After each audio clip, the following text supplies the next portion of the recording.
हाँ जी दोस्तों, लाला मूसा अंडरपास की सूरत हाल जी तुहानूं दुकान आ गई है, चैक कर सकते हो। यह मेन बाज़ार की एंट्रेंस है तो इत्थों असीं जा रहे हैं हुण थल्ले अंडरपास च। देखते जाओ तुसीं खब्बी साइड ते भी तो उस तो बाद सज्जी साइड ते भी तुहानूं दिखाने आ, चैक कर सकते हो।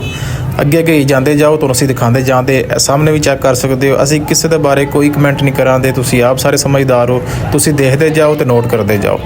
अगों अंडरपास दूसरी साइड आ गई है, ये देख सज्जे पर देखो खब्बी साइड ते भी सारा कचरा लगे है। चलो ये कोई नहीं खैर, बाकी असीं जिहड़ी तुहानूं चीज़ नोट कराना चाह रहे हैं ना, वो चीज़ नोट करियो तुसीं।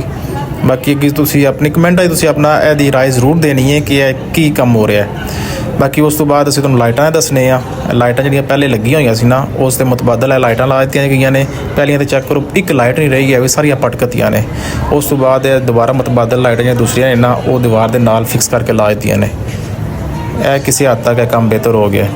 उस तो बाद असीं तुहानूं सीढ़ियाँ दूसरियां चढ़ के ना मेन जिहड़ी इह साइड निकलदी है बाहर, वो दिखाने आ। इस साइड चैक कर सकते हो स्टार लगे हुए हैं।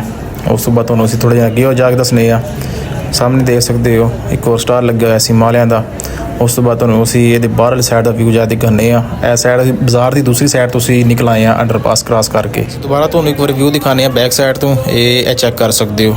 ਤੁਹਾਡੇ कहने ਤੇ बहुत सारे कमेंट आ रहे थे लाला मूसा अंडरपास ਦੇ रिव्यू करो। बाकी दिखा ਤੁਹਾਨੂੰ ਅਸੀਂ ਦਿੱਤਾ ਹੈ, बाकी ਤੁਸੀਂ ਕਮੈਂਟਾਂ 'ਚ ਆਪਣੀ ਰਾਏ ਦਾ ਇਜ਼ਹਾਰ ਜ਼ਰੂਰ ਕਰਨਾ ਤੇ ਅਦਨਾਨ ਭੱਟੀ 170 पेज ਨੂੰ फॉलो ਜ਼ਰੂਰ करो। अल्लाह हाफिज़।